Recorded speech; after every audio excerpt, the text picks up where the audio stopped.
Such a shame you chose peonies for the centerpieces, Barbara said, running her finger along the petal of a pale pink bloom. They'll be wilted by dinner. I told Jason you should have gone with orchids. I gripped the clipboard tighter, forcing a smile. Peonies are my favorite, and they're in season, so they're perfectly fresh. Well, it's your party, Barbara's lips pursed. Though I still think my suggestion for the country club would have been more appropriate than your backyard.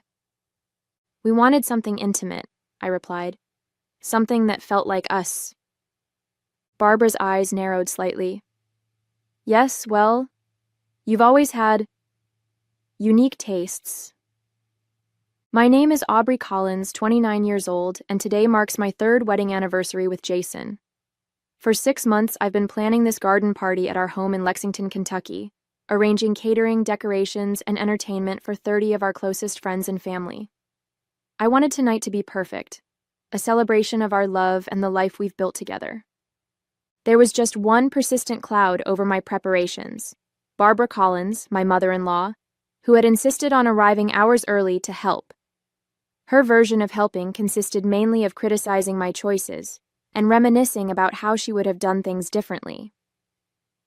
I just think it's odd you didn't consult me on the menu, she continued, flipping through my carefully curated selection. Jason's always loved my beef Wellington. He practically begged for it at every birthday. The caterer specializes in local cuisine, I explained for the 3rd time, and Jason approved everything. Barbara waved dismissively. He's always been too agreeable. Hates confrontation. It's why he lets you make all these decisions. I checked my watch, grateful that guests would arrive in just over 2 hours. I need to finish setting up the bar and take my medication before getting dressed. Oh, yes, your condition. Barbara's voice dripped with skepticism. Such a burden for Jason. I headed inside without responding, my patience wearing dangerously thin. In the kitchen, I took a calming breath before reaching for my prescription bottle on the counter where I'd left it that morning. My medication for severe autoimmune symptoms wasn't something I could skip, especially on such a stressful day. I shook the bottle and paused. It sounded different, fuller somehow, with a lighter rattle. Opening it, I found unfamiliar round white pills instead of my usual oval ones. Confused, I examined one closer, then poured them onto a napkin to inspect. My stomach dropped as I realized what I was looking at. These weren't my prescription tablets. They were sugar pills. Someone had deliberately replaced my vital medication. And there was only one person who had been in my house all day. One person who had always seen my health issues as an inconvenience, a flaw that made me unworthy of her son. Barbara. Jason and I met at a fundraising event 4 years ago, where I was coordinating logistics and he was representing his architectural firm. We connected over a shared love of historic preservation and Kentucky bourbon. 3 months later, we were inseparable. A year after that, married in a small ceremony at a local vineyard. Barbara's disapproval was evident from our first meeting. She'd had another woman in mind for Jason, the daughter of her bridge partner, a pediatric surgeon from a prominent local family. Next to Dr. Heather Whitfield's impressive credentials, my career as an event coordinator seemed trivial to Barbara, despite my success running my own business. It's just glorified party planning, she once remarked within my earshot. Hardly a career.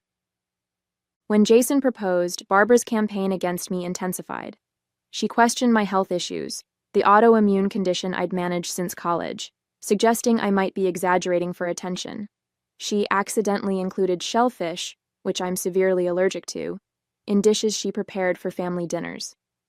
She reminisced constantly about Jason's ex-girlfriends and their accomplishments.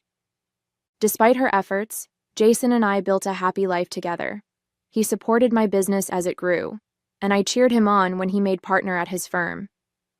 We renovated a historic home in Lexington's Chevy Chase neighborhood, creating a space that reflected both our styles. Barbara found fault with every decision, from the paint colors to the furniture arrangement. It's too modern, she complained. The Collins family has always appreciated tradition. Jason usually deflected his mother's criticisms with good humor, attributing them to old-fashioned ideas, and difficulty adjusting to change. He saw her actions as misguided attempts to protect him rather than deliberate attacks on me. "She'll come around," he often assured me. "She just needs time." 3 years later, I was still waiting for that miraculous transformation. If anything, Barbara had become more calculating, timing her barbs for moments when Jason wasn't present to witness them. For our anniversary party, I had attempted a peace offering, incorporating several elements Barbara might appreciate: her favorite flowers in the guest bathroom, the bourbon brand she preferred at the bar, a special table near the garden's best views. I even invited her early, hoping to make her feel included. Now, staring at the sugar pills that had replaced my medication, I realized how naive I'd been. Barbara hadn't come early to help. She had come to sabotage. I searched through my purse for my backup medication, which I always carried for emergencies. Finding the small pill case, I quickly took my proper dose. As I swallowed, I considered my options. Should I confront Barbara immediately? Tell Jason? Cancel the party altogether? The thought of Barbara's satisfaction if I ruined my own anniversary celebration made the decision for me. The party would go on, but I would be watching my mother-in-law very carefully. I finished my makeup and secured the last pin in my upswept hair, examining my reflection. The emerald green dress complemented my auburn hair, and if my smile seemed slightly forced, only I would notice. Taking a deep breath, I headed downstairs to check on the final preparations. The caterers were arranging appetizer trays in the kitchen. The bartender was setting up on the patio, and fairy lights twinkled throughout the garden. Everything was perfect, or would have been, if not for the lingering unease about Barbara's actions. I found her in the dining area, adjusting my carefully arranged place cards. "I've moved the Hendersons closer to us," she explained without looking up. "They're practically family, unlike some of those work friends you insisted on inviting." "The seating was intentional," I said, keeping my voice level. "Jason and I arranged it together." Barbara glanced up, a calculated innocence on her face. "Oh? Well, he won't mind. He always preferred Catherine Henderson's company. They dated in high school, you know." I did know. Barbara mentioned it at least once a month. "I found something interesting earlier," I said, watching her carefully. "Someone replaced my medication with sugar pills." Barbara's expression didn't waver, but a slight flush appeared on her neck, her tell, as Jason had once pointed out. "How careless of you to mix them up," she replied smoothly. "I didn't mix anything up. My pills were deliberately switched." She straightened, meeting my eyes with a cold smile. "That's a serious accusation, Aubrey. Perhaps your condition is affecting your judgment. These autoimmune issues can sometimes impact cognitive function, can't they?" The calculated cruelty stole my breath momentarily. This wasn't just passive-aggressive sniping. This was dangerous. She had deliberately tampered with medication I needed. "Why do you hate me so much?" I asked, the question escaping before I could stop it. Barbara's smile tightened. "Hate is such a strong word. I simply recognize that you're not right for my son. Eventually he'll see it too. We've been happily married for 3 years." 3 years is nothing, she dismissed. "A fleeting moment.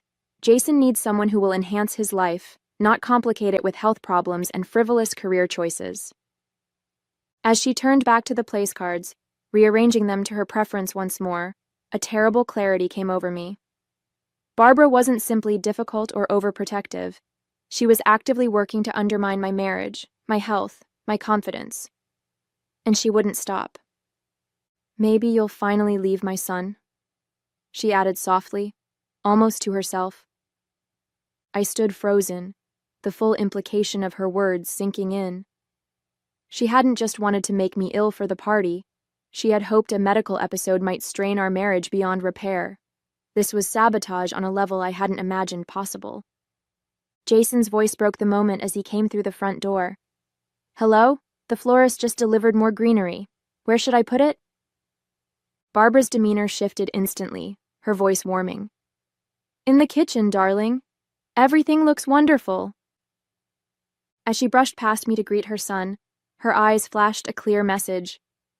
This is far from over. And in that moment, I realized she was right. This wasn't over, but it wouldn't end the way Barbara expected. When Jason entered the dining area, I forced a smile, unwilling to cast a shadow over our celebration by revealing his mother's actions. Not yet, anyway. I needed proof, something more concrete than switched pills that Barbara could easily deny or attribute to my confusion. "You look stunning," Jason said, kissing my cheek. "Everything okay?" "You seem tense." "Just pre-party nerves," I assured him. "Would you mind checking that the bartender has enough ice? I need to review a few things with the caterer." Once Jason headed to the backyard, I slipped into the guest bathroom where Barbara had left her oversized purse. I hesitated only briefly before searching it, finding my original pills tucked into an inner pocket. I took a photo with my phone, then returned everything exactly as I'd found it. Evidence secured, I rejoined the preparations, keeping a careful distance from Barbara while observing her every move. She hovered around the bar for several minutes, pointing out specific bottles to the bartender with unusual interest. When she stepped away, I approached him. "My mother-in-law can be particular," I said conversationally. "What was she asking about?" "The champagne," he replied. "She wanted to make sure we're serving the French brand she requested for the toast, not the domestic one on the general bar menu. Said she has the refined palate in the family." He rolled his eyes slightly. I nodded, remembering Barbara's insistence on providing her own champagne. Dom Pérignon, a specific vintage she claimed was the only acceptable choice for proper celebrations. It was the one contribution she'd made that I'd accepted without argument, if only to give her something to feel important about. "Where did she have you put it?" I asked. "In the wine cooler, left side. Said it's only for her and a few select guests." My suspicion grew. I checked the wine cooler when the bartender was distracted, finding the distinctive bottle with a small piece of blue tape on the bottom, Barbara's way of marking it presumably. I didn't dare open it, but made a mental note to watch closely when it was served. The first guests arrived at 7, and soon our backyard was filled with conversation and laughter. I moved through the crowd, playing hostess while keeping Barbara in my peripheral vision. She held court near the koi pond, regaling Jason's colleagues with stories of his childhood achievements, carefully edited to minimize my presence in his current success. At one point, I overheard her speaking to Jason's boss. Of course, the Hendersons' daughter would have been the more conventional choice. She's just made head of neurosurgery at Johns Hopkins. But Jason always had a soft spot for creative types. I bit my tongue and moved on, reminding myself that engaging would only give her the reaction she wanted. As dinner approached, Barbara cornered me in the kitchen under the guise of helping with the final touches. "I noticed you took your medication after all," she said quietly. "How fortunate you had extras." "I always carry backups," I replied evenly. "Given my serious medical condition." Her eyes narrowed slightly. "Yes, your condition. How convenient it never seems to hinder you when there's a party to plan or attention to be gained." Before I could respond, she added, "I understand if this is all too much for you. No one would blame you if you needed to lie down while I handle the hosting duties." The offer might have seemed thoughtful to an outsider, but we both knew what it was, another attempt to sideline me at my own anniversary celebration. "I feel perfectly fine," I assured her with a tight smile. "But thank you for your concern." Barbara's expression hardened momentarily, before smoothing into practiced pleasantness as Jason entered the kitchen. "There you are. I was just telling Aubrey how lovely everything looks," she said. "Though I've offered to take over if she's feeling overwhelmed." "Aubrey never gets overwhelmed," Jason said proudly, wrapping an arm around my waist. "That's why she's the best event planner in Lexington." Barbara's smile didn't reach her eyes. "Yes, well, it's almost time for dinner. Shall we direct the guests to their seats?" As she walked ahead, Jason whispered, "Everything okay between you two?" I hesitated, then nodded. "Just the usual. Nothing I can't handle." But as we followed Barbara toward the dining area, I couldn't shake the feeling that something worse was coming. Dinner proceeded smoothly, the food receiving enthusiastic compliments from our guests. I'd begun to think my concerns about Barbara might be overblown. Perhaps the pill incident was her only planned sabotage, when I noticed her speaking intently to the bartender again. He nodded, looking confused before retrieving her special champagne from the wine cooler. I excused myself and approached the bar, arriving just as he began to open the bottle. "Is there a problem?" I asked casually. "No, ma'am," he replied. "Mrs. Collins requested her champagne be opened now so it can breathe before the toasts." "I'll take care of that," I offered, extending my hand. "We're still about 20 minutes from toasts, and I need to speak with you about the dessert wine pairings anyway." Once the bartender moved toward the kitchen, I examined the bottle more closely. The blue tape marker confirmed it was Barbara's special selection, but something felt off. I discreetly smelled the opened bottle but detected nothing unusual. Still, my instincts were screaming that something wasn't right. I made a split-second decision, swapping Barbara's marked bottle with an identical one from our own collection. If my suspicions were unfounded, no harm done. She'd never know the difference. If I was right, I replaced both bottles, Barbara's now safely set aside, and rejoined the table just as the main course was being cleared. Across the garden, I saw Barbara watching me with that calculating look I'd come to recognize. She raised her water glass slightly in my direction, almost a toast, before turning her attention back to her dinner companions. As dessert was served, Jason stood to begin the anniversary toasts. The bartender circulated, pouring champagne, including the bottle I'd swapped out for Barbara's. When he reached Barbara, she pointedly checked the bottom for her blue tape marker before allowing him to pour, then smiled in satisfaction when she spotted it. Jason raised his glass. "To my incredible wife, who makes every day an adventure. 3 years of marriage feels like just the beginning of our journey." Guests murmured in appreciation, sipping their champagne. Barbara took a deliberate drink from her glass, her eyes never leaving mine. I was about to dismiss my suspicions when Jason's college roommate, Ben, suddenly stood up, clutching his stomach. "I'm so sorry," he gasped. "I think I need to—" He didn't finish the sentence before rushing toward the house. Within moments, 2 other guests at Barbara's end of the table showed similar distress, excusing themselves hurriedly. All had drunk from the regular champagne, not Barbara's special bottle, which I'd kept separate. Barbara's expression shifted from satisfaction to confusion as she took another sip, clearly expecting something to happen. When nothing did, her brow furrowed slightly. "Is everything all right?" I asked her innocently. "Perfectly fine," she replied, though her tight grip on her glass suggested otherwise. The pieces fell into place with sickening clarity. Barbara hadn't tampered with her own champagne. She'd tampered with the regular champagne meant for everyone else. By some terrible coincidence, it had been served at her end of the table first, affecting her preferred guests rather than me. She'd planned to claim food poisoning or an allergic reaction, while I dealt with the chaos of multiple sick guests. I felt a cold wave of realization. This went beyond petty sabotage. She'd been willing to ruin not just my evening, but everyone's experience, potentially causing actual harm to innocent people, all to undermine me. I glanced at the bottle of her special champagne that I'd set aside, wondering now what might actually be in it. Had she prepared a backup plan? Was there something in that bottle intended specifically for me? Looking up, I caught Barbara's eyes again. The mask had slipped entirely now, revealing a hatred so pure it took my breath away. This woman, my husband's mother, wasn't just trying to drive me away. She wanted to destroy me. And in that moment, I knew I had to do something definitive to end this war she'd been waging. Not just for tonight, but for all our future celebrations and ordinary days between. As the affected guests returned one by one, looking pale but recovering, I quietly circulated, ensuring everyone had water and offering my apologies for what I characterized as possible food sensitivity in one of the appetizers. Barbara watched from her seat, visibly frustrated that her plan had gone awry. Jason was busy speaking with his boss, giving me a moment to approach the bartender again. "The champagne we set aside earlier, could you pour a glass just for Mrs. Collins?"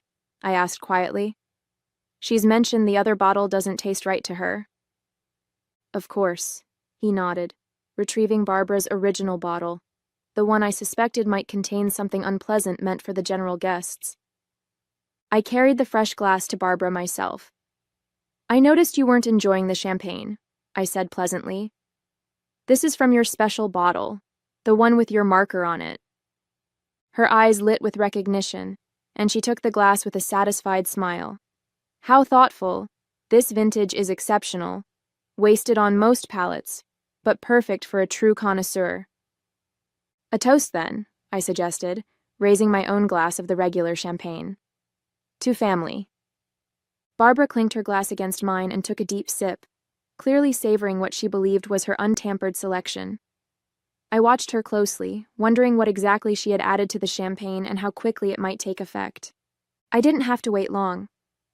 Within minutes, Barbara shifted uncomfortably in her seat, her hand moving to her stomach. A flash of panic crossed her face as she realized what was happening. "Excuse me," she muttered, standing abruptly. "I need to—" She didn't finish the sentence before hurrying toward the house. Jason looked up in concern. "Is Mom okay?" "Probably just needed the restroom," I replied calmly. The toast is about to continue.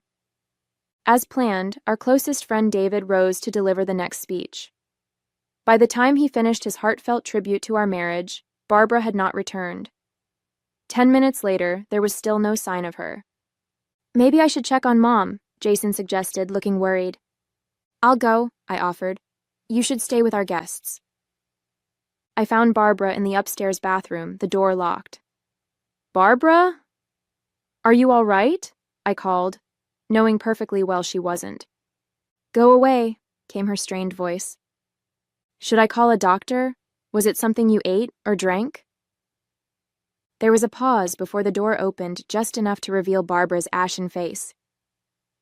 "You knew," she hissed. "You switched the bottles." I maintained a neutral expression. "I'm not sure what you mean. Are you suggesting someone tampered with the champagne? That would be not only cruel but potentially dangerous, wouldn't it?" The implication hung between us. We both knew what she had done. "This isn't over," Barbara warned, her voice weak but venomous. "Actually, it is," I replied quietly. "I found my medication in your purse. I have photos. I also saved a sample of both champagne bottles. If anything like this ever happens again, if you ever try to sabotage my health, my marriage, or even just a dinner party, I'll go to Jason with everything. Do you understand?" Barbara's face contorted with fury, but another wave of intestinal distress cut off whatever she had planned to say. The bathroom door slammed shut. "I'll let Jason know you're not feeling well," I called through the door. "Such a shame you'll miss the rest of the celebration." As I walked away, I heard what might have been a sob of frustration. For the first time since meeting Barbara, I felt something close to pity for her. How empty her life must be, to focus so much energy on destroying someone else's happiness. Rejoining the party, I found Jason in the garden, concern etched on his face. "Mom's sick?" "Food sensitivity, I think," I replied smoothly. "She said not to worry, she just needs some time alone." As the evening continued without Barbara, a weight lifted from my shoulders. The party was everything I'd hoped it would be. Joyful, intimate, a true celebration of our love and life together. And for once, no one was trying to sabotage it. Barbara remained sequestered in the upstairs bathroom throughout the toasts, the cake cutting, and the first dance. By the time our closest friends were preparing to leave, she had been absent for nearly 2 hours. I directed the caterers to box up a slice of anniversary cake for her, making sure everyone heard my thoughtful gesture for my poor, ill mother-in-law. Jason went to check on her just as the quartet began playing our final requested song. He returned looking troubled. "She's finally coming down," he whispered. "But she's insisting someone tampered with her drink." On cue, Barbara appeared at the edge of the garden, her carefully styled hair now limp, her makeup smudged despite obvious attempts to fix it. Her eyes locked onto mine with undisguised hatred. I squeezed Jason's hand. I think the heat and excitement might have been too much for her. As Barbara approached us, I stepped forward with concern. Feeling better? We saved cake for you. You did this, she hissed under her breath. You switched the champagne. You knew. Knew what, Barbara? I asked innocently, aware that several guests were within earshot. That you marked your special bottle? Or that you put something in the regular champagne? The one that made Ben and the Johnsons sick? Her face paled further as she realized the implications. If she accused me directly, she would have to explain her own actions. Mom, what's going on?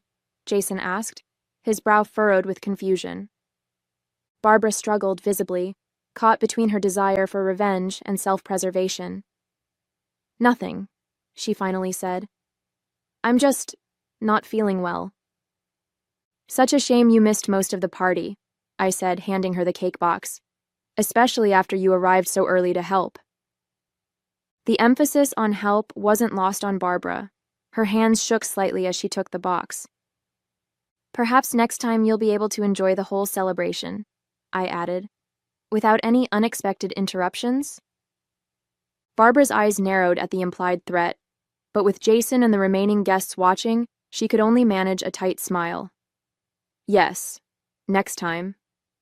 But we both knew there wouldn't be a next time, at least not one where she had any control. I had won. As the last guest departed and the catering staff began cleanup, Barbara announced she would be leaving despite our offer for her to stay overnight as planned. I think it's best if I go home, she said stiffly. I'm clearly not well. Jason, still oblivious to the true nature of the evening's power struggle, insisted on driving her. I'll handle things here, I assured him, kissing his cheek. Take care of your mom. While they were gone, I methodically gathered my evidence, the sealed sample of Barbara's tampered champagne, the photos of my medication in her purse, and a new addition. Security camera footage from our garden showing Barbara at the bar, handling the champagne bottles when she thought no one was watching. I stored everything in a secure folder on my cloud drive, then sent myself an email with the subject line, Insurance against Barbara Collins, Anniversary Party Incident. She didn't need to know exactly what evidence I had, just that it existed and could be used if necessary. When Jason returned, I was curled up on our porch swing, watching the cleanup crew dismantle the last of our perfect evening.